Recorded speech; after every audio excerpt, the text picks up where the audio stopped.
কিছুদিন হলো পাশের ফ্ল্যাটে নতুন প্রতিবেশী এসেছে, তো প্রায় সেই ভাবে আমার সাথে এসে কথা বলে। একদিন সে আমাকে এসে বলতেছে তার মশলা বাটা শেষ হয়ে গিয়েছে, আমার কাছ থেকে মশলা বাটা নিবে। তো আমার মশলা বাটাটা তখন ডিপ ফ্রিজে ছিল, যার জন্য মশলাগুলো অনেক শক্ত হয়ে গেছিল। তাড়াতাড়ি ভাবে ছুটিয়ে দেওয়া আমার পক্ষে তখন সম্ভব ছিল না। আর ভাবিও রান্না করবে, এই জন্য ভাবির হাতে মশলা বাটাটা দিয়ে বললাম, ভাবি এখানে মশলা বাটা আছে, আপনার যতটুকু প্রয়োজন আপনি ততটুকু ব্যবহার করতে পারবেন, কোনো সমস্যা নাই, আর ফ্রি হয়ে আমাকে বাটিটা দিয়ে যেন। প্রায় 2 ঘন্টা পর ভাবি এসে আমার হাতে মশলা বাটাটা দিল। তখন আর আমি খুলে চেক করি নাই যে সে কতটুকু মশলা ব্যবহার করেছে। আমি আবারও সাথে সাথে ডিপ ফ্রিজে রেখে দিলাম। তার 3-4 দিন পর রান্না করার সময় দেখি আমার কাঁচামরিচ শেষ হয়ে গেছে। জামাইকে যে আনতে বলবো এটাও আর মনে ছিল না। তো ভাবলাম ভাবির কাছ থেকে 2টা কাঁচামরিচ নিয়ে আসি, যেহেতু তার সাথে আমার প্রায় কথা হয়, ভালো একটা সম্পর্ক হয়েছে।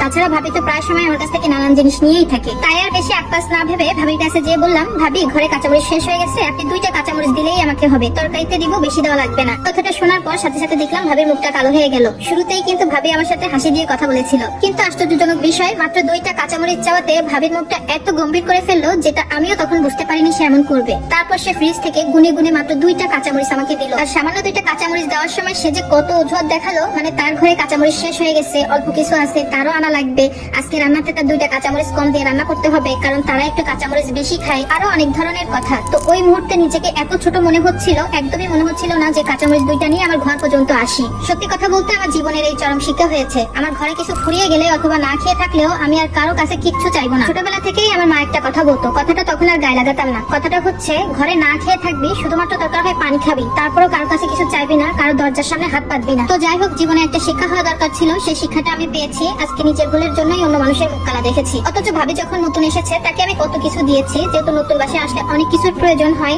আমি যদি ভালো মন্দ কিছু রান্না করতাম ভাবির জন্য, ভাবির বাচ্চার জন্য আলাদা করে টিফিন বক্সে সময় করে দিয়ে আসতাম। সন্ধ্যার সময় ভাবি যখন তার বাচ্চাকে নিয়ে আমাদের ফ্ল্যাটে আসতো, তখন ভাবতাম তাদের কি খাওয়াতে পারি, কি খেতে দিলে তারা একটু খুশি হবে। এমনও দিন গিয়েছে সন্ধ্যার সময় আমাদের নাস্তা করা কমপ্লিট, তারপরও আমি বাড়তি ভাবে তাদের জন্য নাস্তা বানিয়েছি। মানে তাদের খাওয়াতে পারলে আমার মনের ভিতরে একটা শান্তি লাগতো। আর এই অভ্যাসটা আমার ছোটবেলা থেকেই। ঘরে কেউ আসলে আমার ঘরে যত ভালো কিছু আছে আমি সবকিছু বের করে দিতাম। সেদিন আমি মশলা বাটার বক্সটা তার হাতে ধরে দিয়েছিলাম। আমি এতটুকু ভাবিনি যে সে কতটুকু নিবে না কি বেশি ব্যবহার করে ফেলতেছে, তার প্রয়োজন হতেই পারে, এজন্যই তো আমার কাছে এসেছে। আসলে আমি মানুষটাই এমন।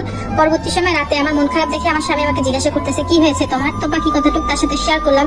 আমার স্বামী আমাকে তখন বললো, তোমাকে অনেকবার বলেছি তুমি কারো কাছে কিছু চাইবে না, কারো কাছে কোনো সময় যাবে না, তোমার কিছু প্রয়োজন হলে আমাকে বলবা, দরকার হয় বাইরে থেকে আসতে আমার একটু সময় লাগতে পারে, তারপরেও একটু ওয়েট করবা। আসলে বর্তমান সমাজের মানুষগুলোই এমন, দিতে গেলে হ্যাঁ, নিতে গেলে না, এরকমই আর কি। আর এই লেখাটা ফেসবুকের টাইমলাইনে যখন আমার সামনে আসে, আমি লেখাটা পড়ে একটা শিক্ষাই পেলাম যে অচেনা কোনো মানুষকে সহজে আপন করে নিতে নেই, অথবা তাকে ঘরের সকল জিনিস একটার পর একটা দিতে নেই। আসলে যে যতটুকু পাওয়ার যোগ্য তাকে ঠিক ততটুকু দিতে